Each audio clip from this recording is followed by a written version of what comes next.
Could Bruce Antone's long-held seat be in jeopardy over residency claims?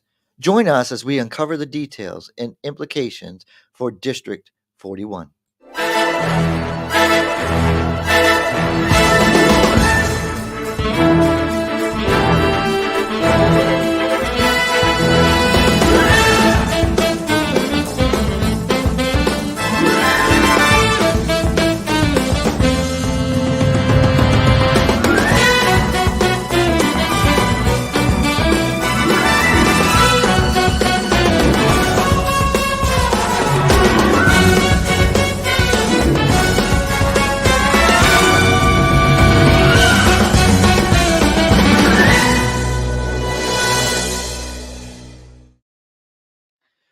Welcome to another episode of You Can't Make This Shit Up. Your host, David Washington. I'm Joel Hawksley.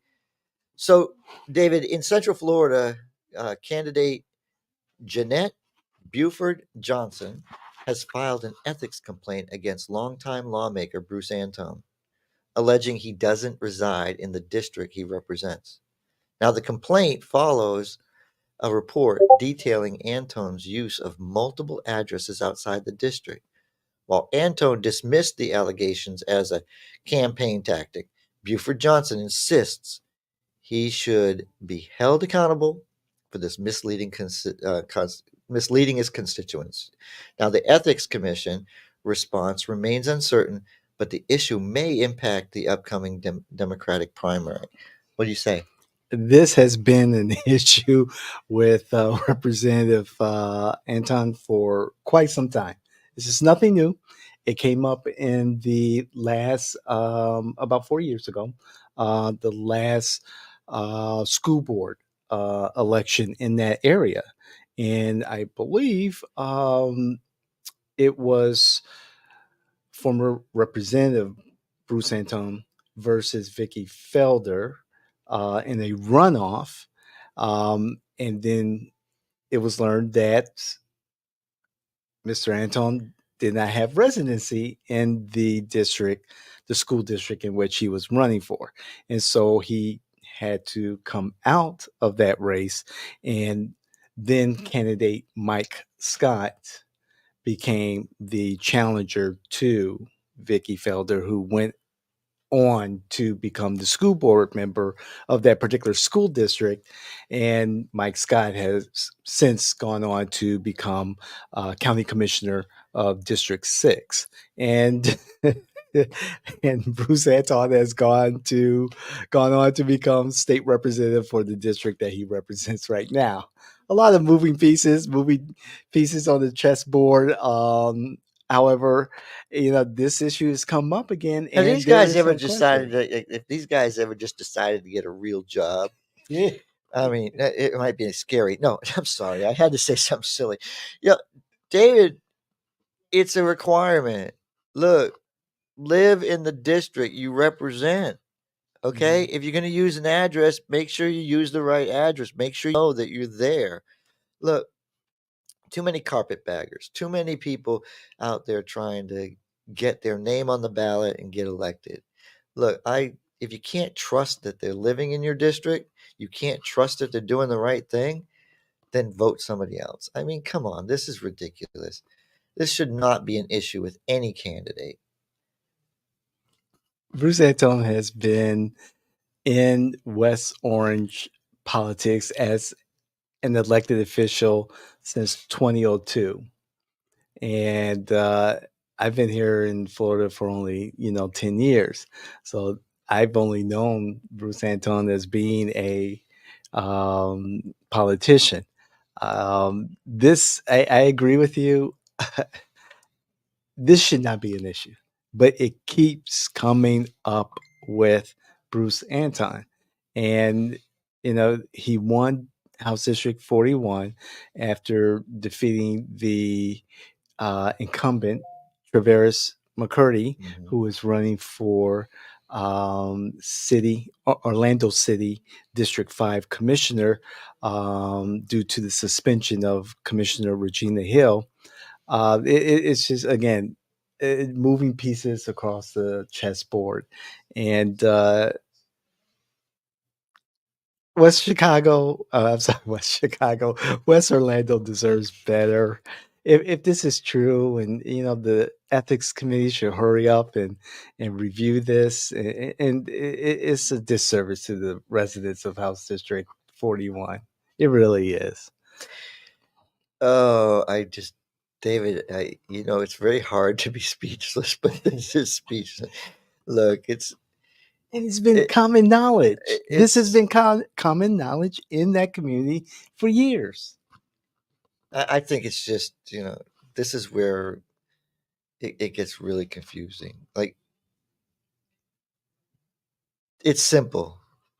You just have to live in the district. That's it. Rent the freaking house. I mean, come on, rent the house. Stay in the house that stay in the district.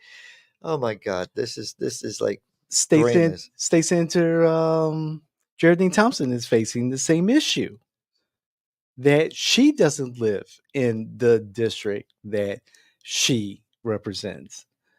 I mean, I always thought she lived in Windermere or whatever, but she is allegedly living with a sister or a daughter. I can't remember, in Ocoee. People, come She's on. visiting, please, David. She's just visiting. It's an extended visit, but she's just visiting. It's just this nonsense. This is nonsense. And yes, this stuff is going to come up because it is election season. It is politics. So, Representative Anton's, comments about, campaign dirty tactics or whatever he said. Come on. Come on, come on, come on, come on. Look, I know that several people get in these races because they see the numbers. Mm-hmm. It's a numbers game. Look, I can't win where I live, so I'm going to run here and I'll move at qualifying. Mm-hmm. Now, the difference is if you're running for school board, you have to be in the district when you qualify.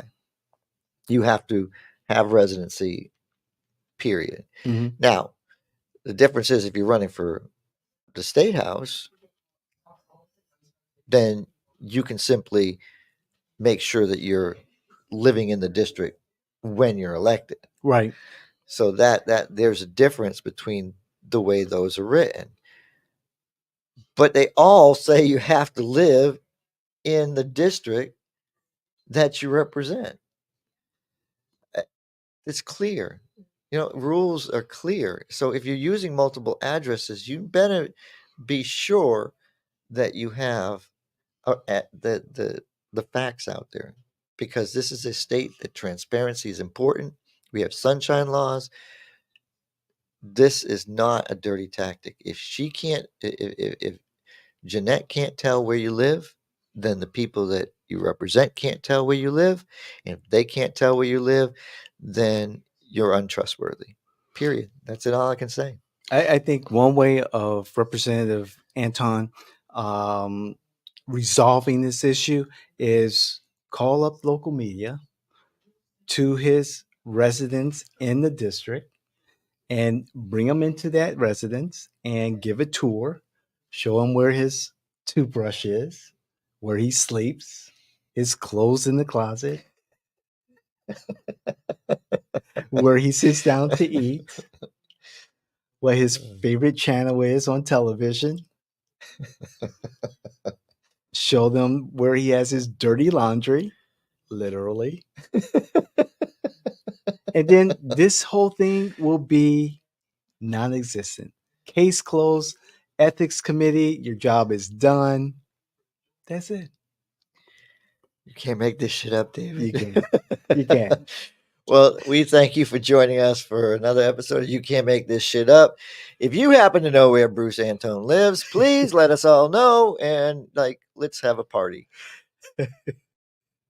I agree with Joel. Let us know.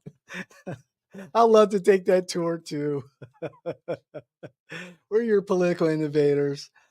I'm David. That's Joel. We are the Jane Washington Network. Please like, share, and let everyone your friends, your family, influencers, politicals, electeds, people who will be interested in hearing our take on Central Florida politics and politics in general, because we love this stuff. We really do, and we really want to hear your comments.